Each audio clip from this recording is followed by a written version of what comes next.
Un buen día para todos, muchachos. Vamos a ver el tema suma de sucesiones aritméticas, un contenido que ya lo habíamos iniciado anteriormente. Vamos a complementarlo para terminar esta parte de la suma de sucesiones. Bueno, recordando un poco, acuérdense que la suma de sucesiones también se le conoce como serie y usualmente se usa la letra sigma, esa que ustedes miran ahí entre paréntesis, para denotar la suma de sus elementos. Este signo que parece una E, ¿verdad? Pero se le conoce como sigma, sirve también para usar una suma de sucesiones. Dice que conociendo los elementos de la sucesión aritmética, especialmente el primero y el último, es fácil encontrar su suma utilizando esta expresión. Esa expresión la mirábamos en la última clase. Ustedes se recuerdan, sumábamos el primero y el último término y el resultado pues lo multiplicábamos por la mitad del número de términos que teníamos. Esa es la fórmula que se utiliza para sumar sucesiones aritméticas. Recordamos que n es el número de términos a sumar, donde dice n igual a 1, pues es de donde comenzamos la suma, ¿verdad? Del primer término. Esa es la fórmula del término general de la sucesión aritmética. A1 es el primer término de la sucesión y A sub n es el último término de la sucesión. Ahí el significado de cada uno de los elementos de la fórmula que presentamos para la suma de sucesiones aritméticas. Ahora, dice que en los siguientes ejemplos ya conocemos la suma. Lo que se va a encontrar es el número de términos que se deben sumar para obtener la suma conocida. En los ejemplos que vimos la última clase, si usted se recuerda, yo les daba los términos que íbamos a sumar. Ahora no, vamos a tener ya la suma y nosotros tenemos que averiguar cuántos términos hay que sumar para que nos dé esa suma que tenemos.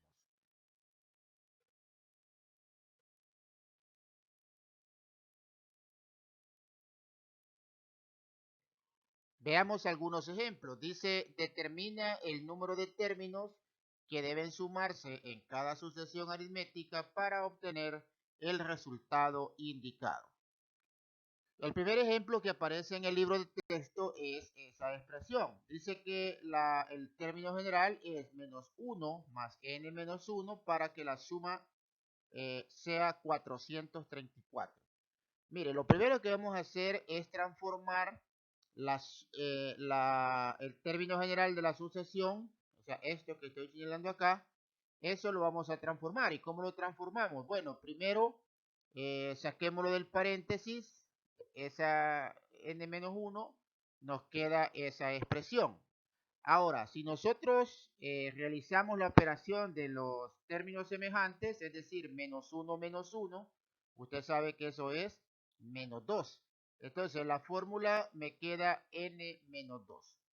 Es decir, esta fórmula que me presentan inicialmente es la misma que está acá, n menos 2, y pues que es más fácil trabajarla a la hora de desarrollar los términos de la sucesión. Ahora, recordemos la fórmula de la sumatoria, es esa que tenemos ahí, ¿verdad? Esa es la fórmula de la suma. Y lo que necesitamos nada más es el primer término y el último término. Porque lo que queremos averiguar es n, es decir, cuántos términos voy a sumar para que me dé 434. Aquí entonces empieza el proceso. Veamos qué datos tengo. Dice que la sumatoria de todos esos elementos son 434. Ese es uno de los datos que me dan, que la suma tiene que ser 434. Vamos a hallar a sub 1, ¿sí? ¿Cómo encuentro a sub 1? Solo sustituyo. Como n es el primer elemento, n es 1, y bueno, 1 menos 2 es menos 1. Ahora, vamos a sustituir ese menos 1 en la fórmula de la sumatoria. Como ustedes pueden ver, a sub 1 pues es menos 1 y a sub n, como no conozco el último término, ¿sí? No conozco el último término, lo único que sé es que a sub n vale n menos 2. Entonces, lo que vamos a hacer aquí es sustituir a su n, lo vamos a colocar pues con la fórmula, ¿verdad? Porque no conozco el último término, que es que también me interesa para poder encontrar esa suma. Bueno, si desarrollamos eso, pues nos queda la siguiente expresión, 434 es igual a n sobre 2. ¿Y de dónde obtengo este n menos 3? Bueno, n, que es la variable, ¿verdad? Y lo que hago con este menos 3 lo obtuve de menos 1 menos 2. Usted sabe que menos 1 menos 2 es menos 3. De ahí es donde sale este valor. ¿Qué hacemos ahora? Este 2 lo vamos a pasar para acá, ¿verdad? Como aquí está dividiendo, lo podemos pasar a multiplicar con el 434 y me queda de esa manera. Y la n, pues me queda este producto. ¿Qué vamos a hacer ahora? Bueno, aplicar conocimientos algebraicos que tenemos de temas anteriores. Multiplicamos este n por n, que es n cuadrado, y multiplico este n por 3, que es menos 3n. Y bueno, vamos a multiplicar 434 por 2 y eso nos da 868. Y miren, aquí ya aparece multiplicado n por n, n cuadrado, y n por 3, 3n. Bueno, ¿qué hacemos ahora? Nada, desarrollar esta ecuación cuadrática. Despejamos el 868, ¿verdad? Como está positivo, al otro lado pasa negativo y aquí me queda 0. Ahora, tenemos una ecuación cuadrática aquí que vamos a resolverlo, por eso se les explicó antes en contenidos pasados cómo resolver una ecuación cuadrática, porque aquí lo vamos a utilizar. Vamos a usar un método muy sencillo. Si usted quiere, utiliza la fórmula cuadrática general o también puede utilizar un caso común de factoreo. Yo voy a usar el caso común donde ocupo dos paréntesis. Bien, entonces vamos a resolver este ejercicio con un caso de factoreo. Vamos a abrir dos paréntesis, ¿verdad? Vamos a poner n y n y luego menos el primer paréntesis y menos por menos da más. Entonces, ya al resolverlo me queda de esa manera. Miren, este menos, usted ya sabe, y este más, pues sale de menos por menos da más. Ahora lo que hicimos fue buscar dos números que multiplicados me dieran 2, 868, y restados me dieran 3. Esos números son 31 y 28. Si usted multiplica 31 por 28 le va a dar 868 y menos 31 más 28 le va a dar menos 3. ¿Qué hacemos ahora? Bueno, cada uno de esos factores lo igualamos a 0, ¿sí? La ecuación, para poder encontrar n. Ahora, ¿cómo hacemos para encontrar n? El menos 31 lo despejamos y lo pasamos para acá, ¿verdad? Al otro lado. Y como es negativo, pues entonces ahora va a ser positivo. Y lo mismo hacemos con el más 28, solo que al otro lado de la igualdad va a pasar como menos 28. Ahora, como el término que queremos tiene que ser positivo, descartamos el menos 28, ese no lo tomamos en cuenta, y el valor que tomamos como válido es 31. Quiere decir entonces que vamos a tomar el positivo, por lo tanto, los términos a sumar son 31.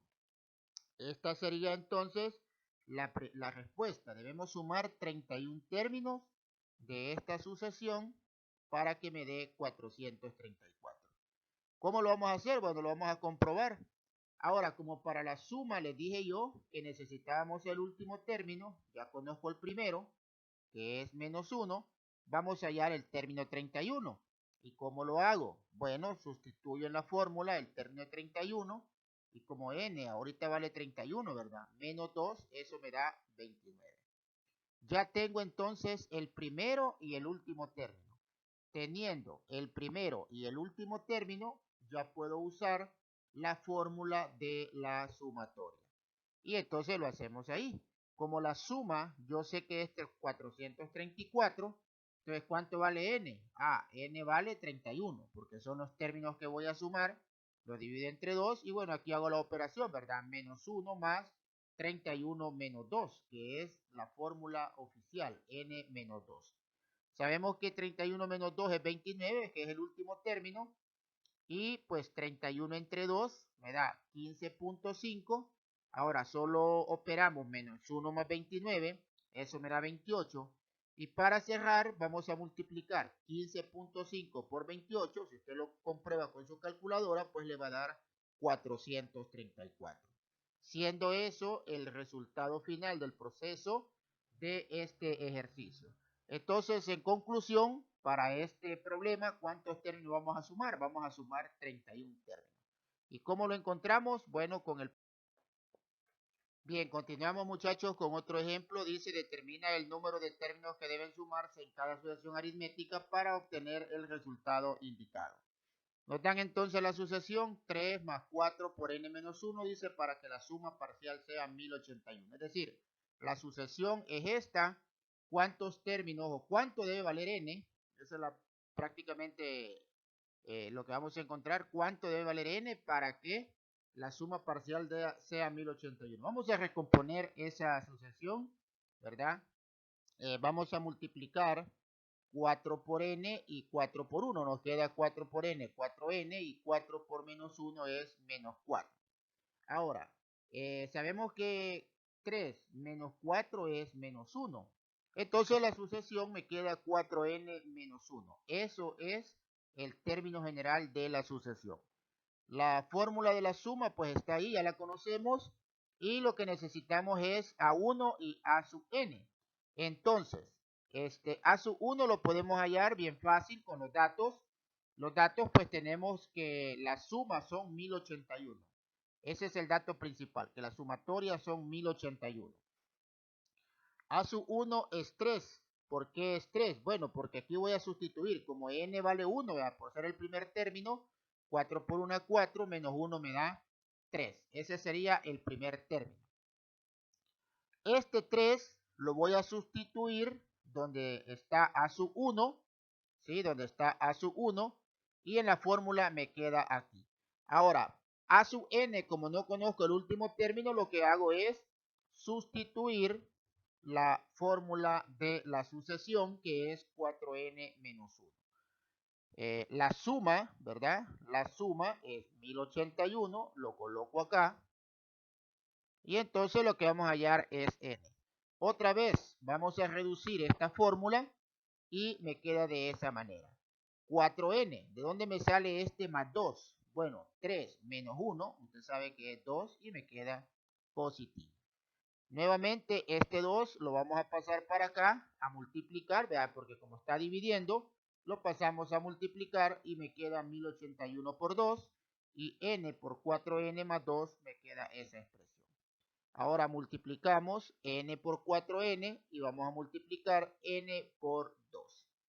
Al efectuar ese producto me queda esa expresión. 1081 por 2 es 2162 y n por 4n es 4n cuadrado y n por 2 es 2n. Este 2162 lo vamos a pasar al otro lado para completar el trinomio cuadrado, ¿verdad? O la ecuación cuadrática. Me queda 0 al lado izquierdo, ¿verdad? No me queda nada. Y ahora este 4n cuadrado más 2n menos 2162 lo vamos a resolver con una de las formas para resolver ecuaciones cuadráticas. Bien, continuamos entonces al desarrollar eso, ¿verdad? 2n por 2n, pues es 4n. Yo ocupé este método de factorización. Ahora buscamos dos números que multiplicados nos dieran 2162, eso es 47 menos 46, y que restados pues nos dieran 2n al hacer este tipo de operaciones. Ahí usted puede comprobarlo haciendo o resolviendo usted ese método de factorización o usando la fórmula cuadrática general, va a llegar a lo mismo. Ahora, ¿qué hacemos? Igualamos cada uno de los factores, ¿verdad? 2n más 47 lo igualamos con 0 y 2n menos 46 lo igualamos también con 0. Despejamos menos 47 igual a 2n. ¿Por qué menos 47? Bueno, porque como aquí es positivo, al otro lado pasa negativo. E igual hacemos con el 46, como es negativo, pasa positivo. Entonces ya teniendo esos valores, ¿verdad? Este 2, como está multiplicando, vamos a pasar a dividir. e igual acá, 2n, pasamos el 2 a dividir. Entonces, al efectuar eso, nos queda que el primer valor de n es menos 23.5, ¿verdad? 47 entre 2 es menos 23.5. Y acá 46 entre 2, pues es 23. Entonces, vamos a descartar el negativo, porque no pueden ser números negativos los que vamos a sumar, ¿verdad? De momento. Y tomamos como resultado que los términos a sumar son 23, según el cálculo de la ecuación. Entonces decimos que tomamos el término positivo, por lo tanto n es igual a 23 y vamos a sumar 23 términos. Ya tenemos cuántos términos vamos a sumar, ahora lo que resta es hallar el último término, que es el término 23. Sustituimos 4 por 23 es 92 y 92 menos 1 pues es 91. Si ya tenemos el primer término y ya tenemos el último, podemos ocuparlo en la fórmula. Sustituimos, ¿verdad? Como n vale 23 y aquí 92 menos 1, ¿sí? Pues nos va a dar 91. Sumamos el primer término y el último. Este es a sub 1, ¿sí? Según la fórmula, este es a sub 1. Y este vendría siendo como a sub n. Pero a sub n, usted sabe que eso vale 91 y que es el término 23. Este es mi último término. Vaya, sumamos 3 más 91, eso es 94. Y este 11.5 lo obtuve de dividir 23 entre 2. Ahora, si multiplicamos 11.5 por 94, nos da 1081, que es lo mismo de la suma que nos presentaron al principio del problema. Entonces, ese es otro ejemplo que podemos tomar como base para resolver ejercicios de esta manera, que conocemos la suma y nosotros queremos conocer cuántos términos hay que sumar para que nos dé este resultado. Entonces, aquí completamos esas partes de las sumas. La primera parte, si usted se recuerda, yo le daba todos los términos a sumar. Usted hallaba la suma, siempre con esta fórmula. Y ahora pues le doy la suma y tiene que encontrar cuántos términos se deben de sumar. Bueno, les dejo la inquietud para que puedan resolver algunos ejemplos que todavía quedan pendientes de la página, siempre siguiendo estos ejemplos que les explico. Nos vemos entonces en la próxima con otro contenido.